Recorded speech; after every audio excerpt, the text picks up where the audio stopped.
Agang namatay ang kanyang ama, nakatira si Tanjiro sa kanyang ina at mga kapatid. Sa kabila ng maraming paghihirap, napakasaya ng pamilya ni Tanjiro. Sa sandaling ito, bumaba siya sa bayan upang magbenta ng uling, ngunit pagbalik niya ay madilim na. Kaya pinayuhan siya ng isang marandang lalaki na manatili sa kanyang bahay magdamag, dahil may mga demonyong lilitaw kapag madilim na. Ngunit kinaumagahan, nang bumalik si Tanjiro, nakaamoy siya ng dugo. Nang mapagtantong may mali, agad siyang nagmadaling umuwi at nakitang napatay ang kanyang buong pamilya, na iniwan siyang nawalan ng pag-asa. Gayunpaman, nang malaman niyang buhay pa si Nezuko, agad siyang binuhat ni Tanjiro at tumakbo sa bayan. Sa hindi inaasahan, si Nezuko ay nagsimulang magbago at umatake kay Tanjiro, at napagtanto niya na ang kanyang nakababatang kapatid na babae ay naging isang demonyo, at lalo pa siyang lumakas. Nang subukan nitong sabihin kay Nezuko na huwag sumuko, nakapagtataka, narinig niya ito at bumalik sa kanyang isipan. Bigla, lumitaw ang isang Demon Slayer at inatake si Nezuko. Mabilis siyang nahuli. Sa puntong ito sinabi niya na hindi na maliligtas si Nezuko, habang si Tanjiro ay matatag na iginigiit na ililigtas ko siya. Nakiusap siya na wag patayin si Nezuko, na ikinagalit niya. Agad niyang sinaway si Tanjiro. Itigil mo na ang iyong kaawa-awang pagsusumamo. Bakit hindi mo kunin ang iyong sandata at lumaban para iligtas ang iyong kapatid? Nang salakayin niya si Nezuko, agad na kumilos si Tanjiro, naghagis ng bato at direktang sumugod sa kanya. Ngunit madali siyang natalo sa kanya. Sa hindi inaasahang pagkakataon, lumipad mula sa likuran ng kanyang palakol na ikinagulat niya dahil napaka-espesyal niya. Bigla rin siyang pinigilan ni Nezuko. Kaya napagtanto ni Gilyo na sa halip na kumain ng tao, pinoprotektahan niya ang kanyang kapatid. Kaya, nagpa siya si Gilyo na magtiwala sa dalawang magkapatid. Sa sandaling ito, napanaginipan ni Tanjiro ang kanyang ina, na sinasabi na dapat mong protektahan si Nezuko. Nang magising si Tanjiro, sinabihan siya ni Gilyo na hanapin sa bundok ng Sigiri ang isang taong nagngangalang Yerodaki, at binalaan niya ito na huwag hayaang malantad si Nezuko sa direktang sikat ng araw. Pagkatapos ay agad na umalis si Gilyo, kaya bumalik si Tanjiro upang ilibing ang kanyang pamilya at sinunod ang mga tagubili ni Gilyo. Kinabukasan, gumawa si Tanjiro ng basket para kay Nezuko, tinulungan siyang maiwasan ang sikat ng araw, at ipinagpatuloy ang kanilang paglalakbay sa bundok ng Sigiri. Pagsapit ng gabi, naamoy muli ni Tanjiro ang dugo. Napagtanto ang panganib sa malapit, agad niyang dinala si Nezuko sa kalapit na templo. Biglang may nakita silang demonyong kumakain ng tao doon. Inatake ng demonyo si Tanjiro, ngunit nagawa niyang putulin ito. Noon nalaman ni Tanjiro na ang mga demonyo ay maaaring gumaling ng mabilis at hindi karani-paniwalang malakas. Sa kabila ng gutom ni Nezuko, nang makakita siya ng tao, mabilis siyang tumalikod upang iligtas ang kanyang kapatid.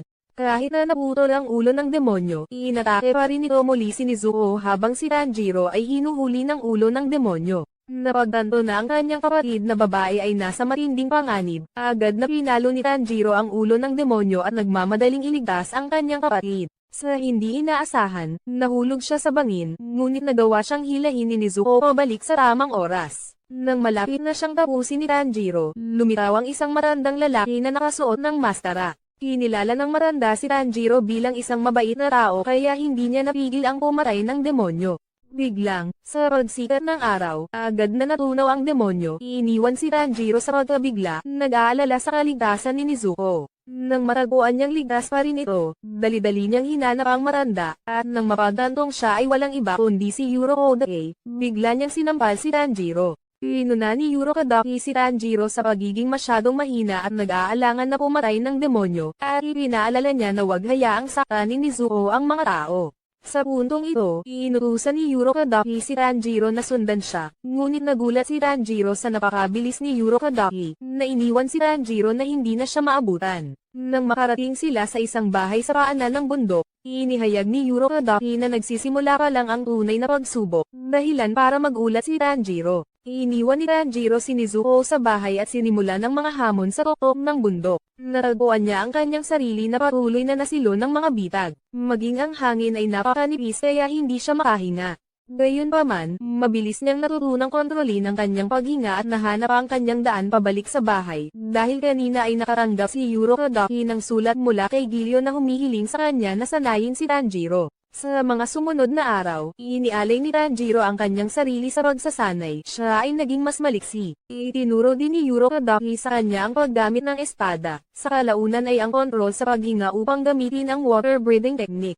Biglang isang araw sinabi ng master kay Tanjiro, wala na akong maituturo sa iyo. Nagulat ito kay Tanjiro, kaya dinala siya ni Urokodaki sa isang malaking bato. Kung mahati ni Tanjiro sa kalahati ang malaking bato, maaring lumahok si Tanjiro sa huling proseso ng pagpili.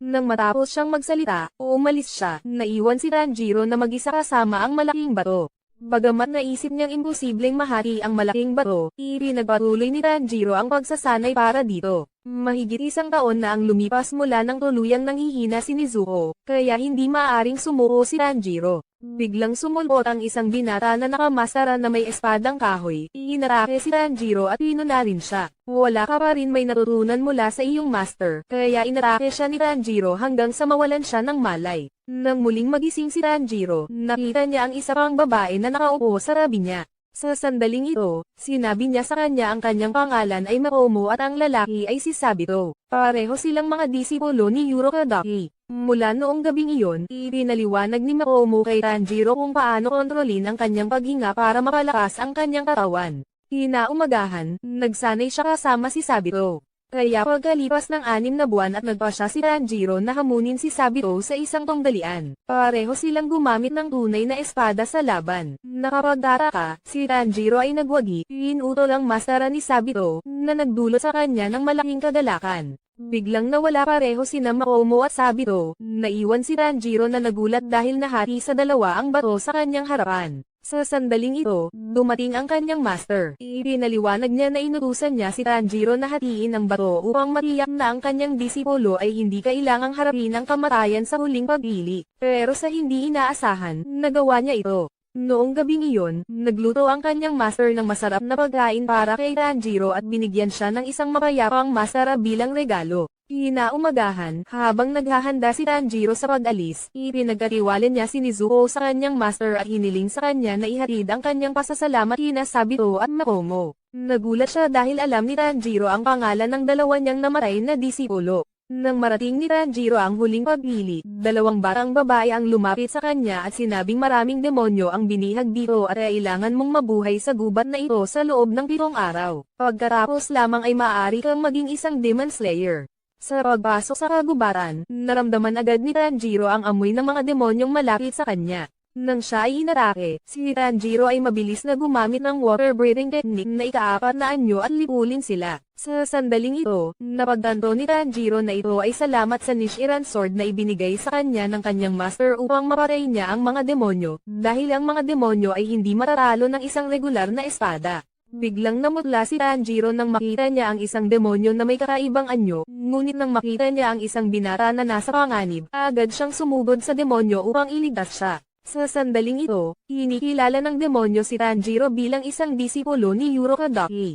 Galit na galit siya dahil si Urokodaki ang nagdala sa kanya dito, kaya pinagmumultuhan niya ang mahigit 50 sa kanyang mga disipulo sa huling pagsusulit na ito. Nang malaman niyang kasama nila sina Sabito at Makomo, agad itong ikinagalit ni Tanjiro. Sinugod niya ito para salakayin, ngunit mabilis siyang naitaboy. Nabasag rin ang maskara niya. Nang inaakala niyang makakain na niya si Tanjiro, sakto namang nagising si Tanjiro. Tuloy-tuloy na pinutol ni Tanjiro ang mga braso ng demonyo at sa huli ay hiniwa niya ang kanyang leeg upang magiganti para kina Sabito at Makomo, na nagpaalala sa demonyo sa oras na siya ay nahuli at ang kanyang inabandonang nakaraan. Sa hindi inaasahan, naamoy ni Tanjiro ang kanyang malungkot na amoy. Hinawakan ni Tanjiro ang kamay ng demonyo, tinulungan siyang maalala ang nawawalang nakababatang kapatid, kaya nawala siya. Sa huli, matagumpay na naipaghiganti ni Tanjiro sina Sabito, Makomo, at iba pa.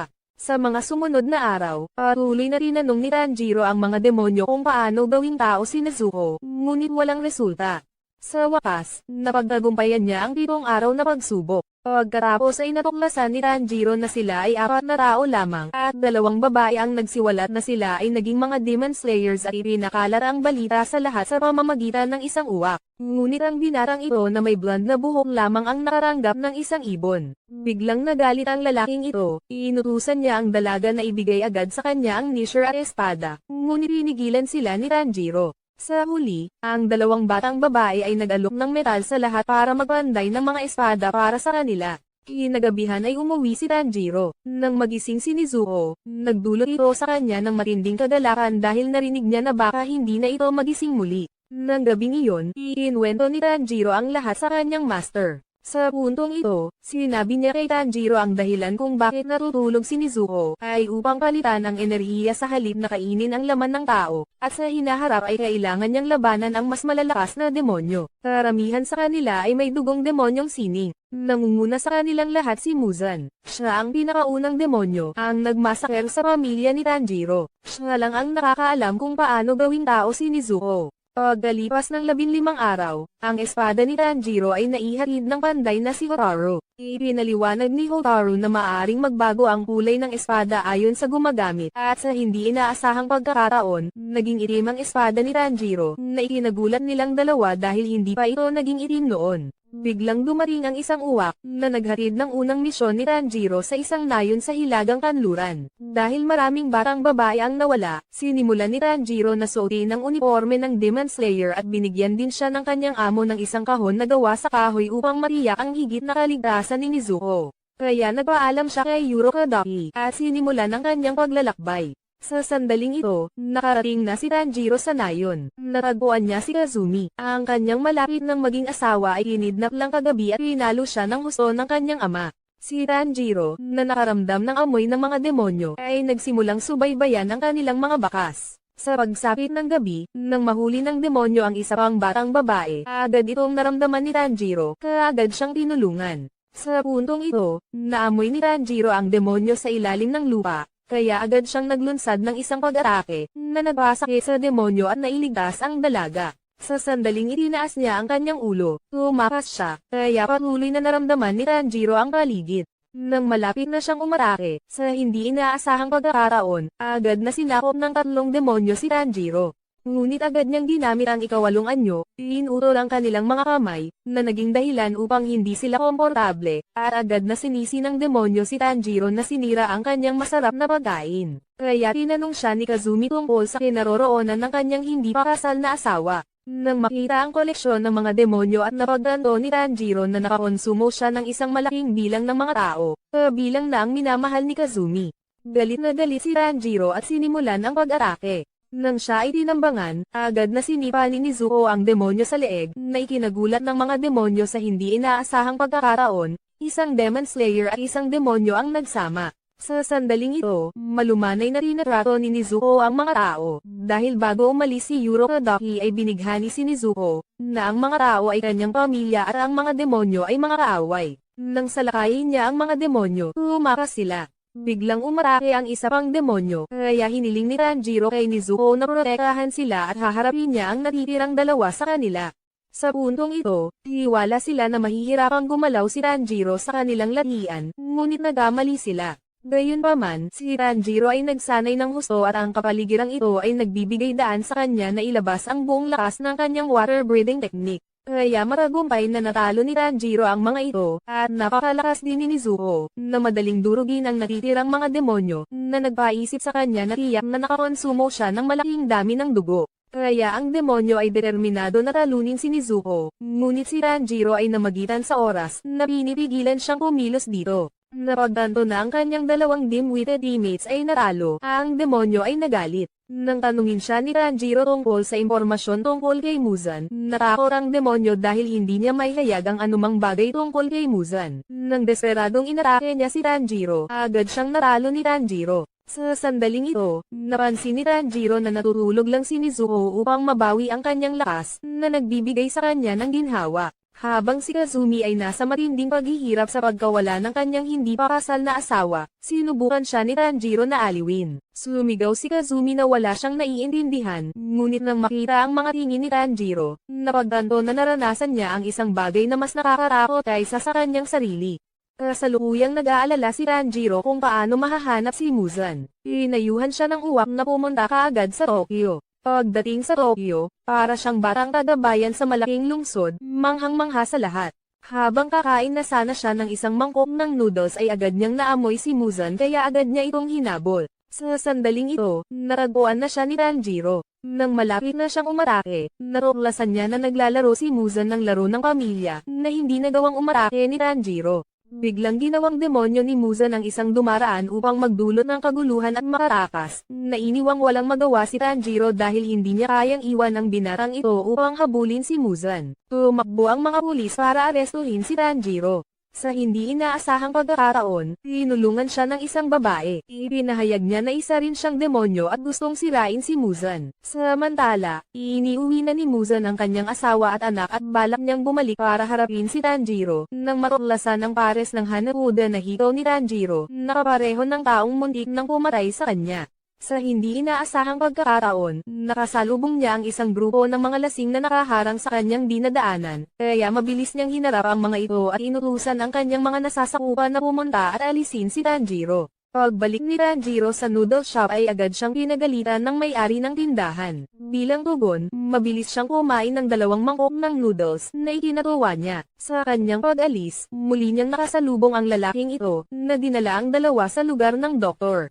Nagulat si Tanjiro nang matuklasan na siya ay isang demonyo at kaya niyang pangalagaan ng tao. Mula rito, ipinakilala niya ang kanyang sarili bilang Tamayo, at ang binatang ito ay si Ashiro. Kaya't sinabi niya kay Tanjiro na binago ni Tamayo ang kanyang katawan upang makatakas sa sumpa ni Muzan at hindi na niya kailangang kainin ang laman ng tao para mabuhay din. At nalaman niyang kayang gawing demonyo ni Tamayo si Ashiro dahil nagdurusa ito sa nakamamatay na sakit. Kaya agad na nakiusap si Tanjiro sa kanya na gawing tao si Nezuko. Ngunit hindi pa iyon nagagawa ni Tamayo. Nag-propose muna siya ng 2 kondisyon kay Tanjiro. Una, pag-aralan niya ang dugo ni Nezuko. Pangalawa, kailangan niyang makuha ang dugo ng mga demonyo na kasing lakas ni Muzan. Noon lamang nila masasaliksik ang mahimalang gamot na iyon. Sa pagtingin nito bilang isang pagkakataon upang iligtas ang kanyang nakababatang kapatid na babae, umayag si Tanjiro. Biglang inatake ang bahay ng 2 subordinate ni Muzan. Sa sandaling ito, isang demonyo ang agad na gumamit ng 2 bola para ihagis sa bahay at nagawang talunin si Ashiro. Pagkatapos ay nagsimulang mag-counterattack si Tanjiro laban sa kanila, ngunit ang kanyang mga bola ay maaaring malayang gumagalaw sa kanilang sarili.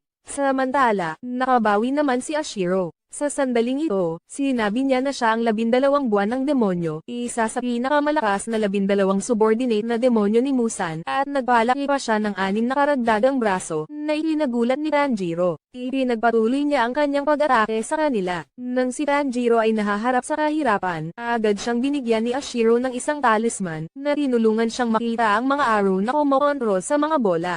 Tumakbo rin palabas si Nezuko upang hanapin ang kumokontrol, kaya madaling naharang ni Tanjiro ang mga bola at naputol ang kanyang mga braso, ngunit mabilis siyang nag-regenerate. Nang hindi inaasahan, naramba din si Nezuko dito kaya pareho silang nagpalit ng kalaban. Kahit na nakikita ni Tanjiro ang mga arrow, ngunit hindi pa rin maiwasan ang kanyang mga pag-atake, habang sina Nezuko at Ashiro ay nagtutulungan upang labanan ang babaeng demonyo. Ngunit nang sinipa ni Nezuko ang kanyang bola, nawalan siya ng isang paa. Kaya naman agad nag-inject ng Super Warrior Vaccine si Tamayo para sa kanya, at nakita ni Nezuko ang pagkakahawig niya sa kanyang ina. Samantala, hindi maputol ni Tanjiro ang kanyang mga arrow, kaya nagpasya siyang kontrolin ang mga arrow sa kanyang daloy ng tubig. Sa wakas, nagtagumpay si Tanjiro na talunin siya. Nakapagdaraka, bago mamatay, ipinagpatuloy niya ang pag-atake kay Tanjiro. Makalipas ang ilang sandali ng pagpupumiglas, tuluyan na siyang nawala. Buti na lang at buhay pa si Tanjiro, pero pagod na pagod, makahawak lang siya ng espada sa bibig at hinanap si Nezuko. Para naman kay Ashiro, noong siya ay nasa panganib, napapanahon siyang niligtas ni Nezuko. Kaya tuloy-tuloy ang pagsipa ni Nezuko laban sa mga bola mula sa kanya, na labis na ikinagulat niya sa lakas ni Nezuko. Biglang tumayo si Tamayo at sinabing duwag si Muzan, na ikinagalit niya dahil naglakas loob itong baslisin si Muzan na kanyang sinasamba.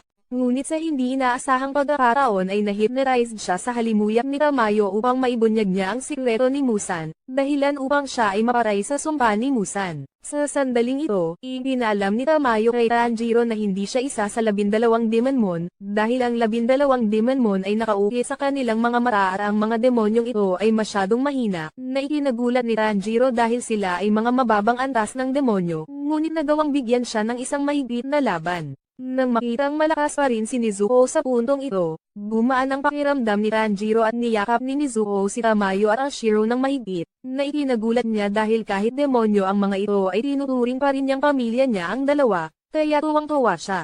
Sa puntong ito, iminungkahi ni Tamayo kay Tanjiro na hayaan si Nezuko na manatili sa kanya. Hindi magiging ligtas ang pagsama sa kanya, ngunit umanggi sina Nezuko at Tanjiro dahil ayaw nilang maghiwalay muli. Kaya't nagpaalam sila sa isa't isa at ipinagpatuloy ni Tanjiro ang kanyang misyon na nakarating sa ibang nayon. Sa hindi inaasahang pagkakataon, nakasalubong niya ang isang binata na nag-uunwaring nahihirapan. Pinilit ang isang babae na pakasalan siya. Nakilala ni Tanjiro ang binatang ito, siya ang lalaking nakapasa sa pagsusulit na kasama niya. Nakakaawa lang pala ang dalaga. Nang magdesisyon siyang tumulong, agad siyang pinilit ng binata na pakasalan siya. Matapos makaranggap ng ilang sampal, sinisi ng binata si Tanjiro sa pagsira sa kanyang mga plano. Nalaman ni Tanjiro na ang kanyang pangalan ay Zenitsu, isa siyang duwag na lalaki. Nang makitang gutom si Zenitsu, binigyan siya ni Tanjiro ng isang bahagi ng kanyang sariling pagkain. Pagkatapos ay nagpasya silang gawin ang susunod na misyon ng magkasama. Pagdating sa isang bahay sa kagubaran, nakasalubong nila ang dalawang takot na bara. Sa puntong ito, ipinaalam ng dalawang bara kay Tanjiro na ang kanilang kuya ay nahuli ng mga demonyo sa bahay na ito noong nakaraang gabi. Biglang may nakarakas mula sa loob, pero namatay din. Nang mapagtantong marami pang tao sa loob, agad na hinila ni Tanjiro si Zenitsu kasama niya at iniwan si Nezuko para bantayan ang mga bata. Sa hindi inaasahan, pagpasok nila ay sumunod din ang dalawang bata. Biglang naghiwalay sina Tanjiro at Zenitsu, at natuklasan ni Tanjiro na may demonyong kumokontrol sa bahay. Habang si Zenitsu ay natatakot, siya ay patuloy na nakakakit sa maliit na bara, dahilan upang ang maliit na bara ay tumingin ng mababa kay Zenitsu. Kaya agad siyang tumayo at naghanap ng daan palabas. Bigla niyang nakita ang isang lalaking ulo ng baboy na tumatakbo kaya natakot si Zenitsu. Samantala, habang nagmamadaling salakayin ni Tanjiro ang demonyo, hindi niya inaasahang nabaligtad ang silid. Biglang sumulpot din ang ulo ng baboy at inatake siya, kaya tuloy-tuloy niyang binaligtad ang kwarto. Napagtanto ni Tanjiro na isa rin siyang Demon Slayer. Sa hindi inaasahang pagkakataon, gusto rin ng ulo na baboy na kalabanan si Tanjiro, ngunit napigilan siya ng demonyo at tuloy-tuloy ang pag-atake sa kanilang dalawa. Nang i-teleport sila sa ibang silid, napagtanto ni Tanjiro na kontrolado ng demonyo ang bahay sa pamamagitan ng tunog ng tambol. Sa puntong ito, ginamit ni Tanjiro ang kanyang pang-amoy para hanapin siya. Aksidenteng natisod niya ang kuya ng dalawang bata, kaya agad na ginamot ni Tanjiro ang mga sugat ng maliit na bata at nalaman na may 3 demonyo sa bahay. Lumalabas na pinag-aawayan nila ang maliit na batang lalaki dahil nagtataglay siya ng isang pambihirang uri ng dugo na maaring makabuluhang mapahusay ang lakas ng demonyo. Mabuti na lang at naagaw niya ang tambol at nakarakas. Samantala, natakot pa rin si Zenitsu, nakatagpo siya ng isa pang demonyo, kaya nagmadali silang dalawa na tumakbo palayo. Nang i-corner niya sila sa isang silid, hinimatay si Zenitsu dahil sa takot, kaya naisip ng batang lalaki na malapit na silang mamatay. Nang salakayin silang dalawa ng demonyo, biglang mabilis na pinutol ni Zenitsu ang dila ng demonyo, kaya sinimulan niyang gamitin ang thunder breathing technique ng seryoso at natalo. Pinakitunguhan siya ng napakabilis na bilis, kaya nagulat ang batang lalaki. Ngunit nang marauhan si Zenitsu, naisip niyang pinatay ng maliit na bara ang demonyo at iniligtas siya. Habang ang baboy na ulo ay nakatagpo ng isa pang demonyo at madali niya itong natalo sa pamamagitan ng paggamit ng kanyang paghinga ng hayop. Sa puntong ito, ang boss ng bahay, sinusubukan niyang hanapin ang bata at kainin siya para mabawi ang titulong Lower Moon Demon. Dahil sa sobrang hina niya ay tinanggal siya ni Musan. Bigla niyang nahanap si Tanjiro at patuloy na inaatake ngunit nasugatan pa rin siya. Kaya nahihirapan siyang gumalaw at patuloy na iniikot sa kanya. Gayunpaman, determinado si Tanjiro na wag isuko ang bara sa kanya, na nagpagalit sa kanya. Kaya pinalakas ng demonyo ang kanyang pag-atake kay Tanjiro, at naalala niya ang kanyang nakaraan. Siya ay isang manunulat, ngunit ang lahat ng mga gawa na kanyang isinulat ay pinupuna, mas masahol pa sa toilet paper.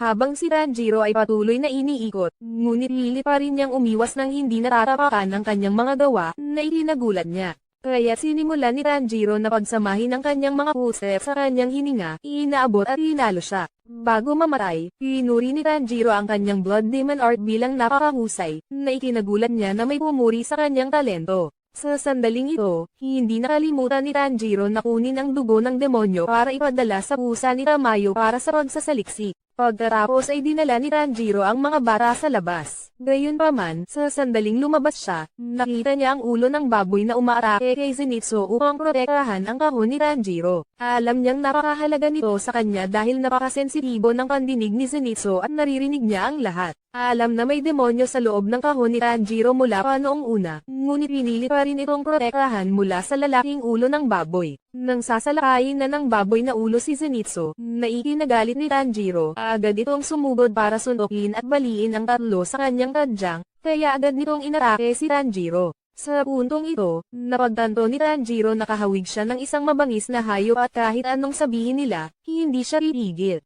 Kaya hinedbat siya ni Tanjiro, na ikinagulat ni Zenitsu dahil lalaki ang katawan nito ngunit parang babae ang mukha nito. Ito ang naging dahilan ng pagkahimatay niya. Nang magkamalay na si Inosuke, gusto niya agad na ipagpatuloy ang pakikipaglaban kay Tanjiro, ngunit hinamon siya ni Tanjiro na ilibing ang mga tao rito. Nang maghapon, si Inosuke ay patuloy na nag-ensayo ng headbutting upang maghanda para sa isa pang laban kay Tanjiro. Pagkatapos magpaalam sa mga bara ay agad silang bumaba ng bundok.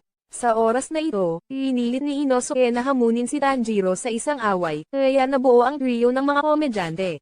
Sa gabi, dinala sila ng uwak sa isang pahingahan ng mga Demon Slayers. Narito ang isang matandang babae na nag-aalaga sa kanila na masigasig. Ito ang nagpaisip kay Zenitsu na siya ay isang demonyo, habang si Inosuke ay patuloy na kinukot siya si Tanjiro. Kinagabihan, sinabi ni Inosuke sa kanilang dalawa na siya ay lumaki sa bundok, hindi sinasadyang natuklasan ang huling pagpili, kaya siya ay sumali at naging isang Demon Slayer para lamang sa pakikipaglaban. Biglang tinanong ni Zenitsu si Tanjiro kung bakit siya naglalakbay kasama ang isang demonyo, kaya nagpasalamat si Tanjiro sa kanyang pagprotekta sa kahon para sa kanya.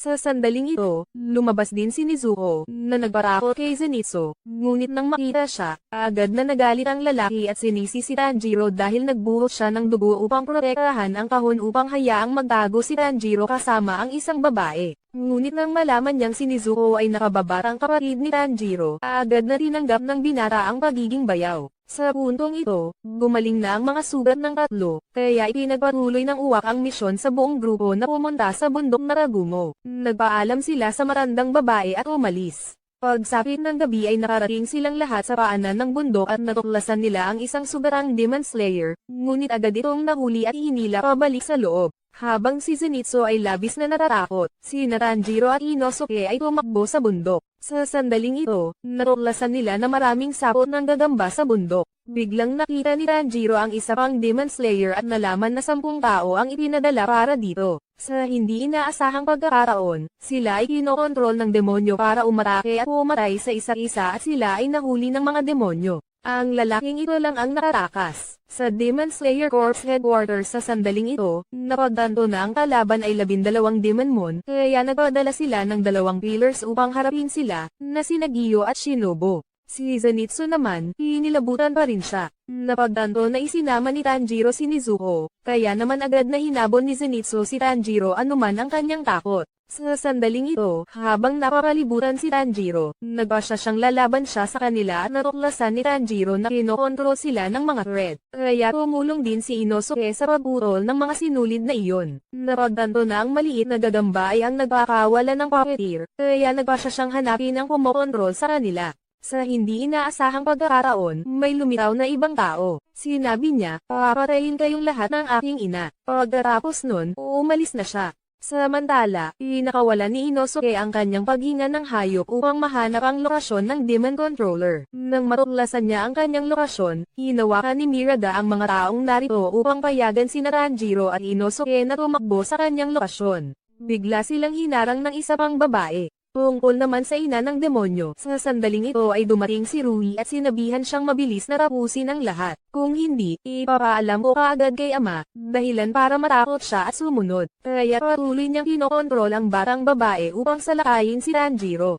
Nakikita silang nahihirapan, na naging dahilan upang hindi ito makayanan ni Tanjiro. Kaya gumawa siya ng paraan para isabit silang lahat ng pariwarik sa mga sanga ng puno. Hindi na niya makontrol ang mga ito. Dahil sa galit, agad niyang pinaray silang lahat. Ngunit nagalit din ito kay Tanjiro, kaya nagpasya siyang hanapin siya. Sa hindi inaasahang pagkakataon, gumamit siya ng walang ulo na demonyong pare para harangin ang kanilang landas. Nang si Inosuke ay nahaharap sa panganib, agad siyang tinulungan ni Tanjiro. Kaya nagtulungan silang dalawa at natalo nila ang pare na iyon. Biglang inihagis ni Inosuke si Tanjiro sa hangin, kaya naamoy niya ang kanyang kinalalagyan habang siya ay natatakot. Sa hindi inaasahang pagkakataon, napagdesisyonan niyang huwag nang lumaban pa, para payagan si Tanjiro na tulungan siyang magkaroon ng kalayaan dahil palagi siyang inaabuso at binubugbog ng kanyang asawa rito. At si Rui ay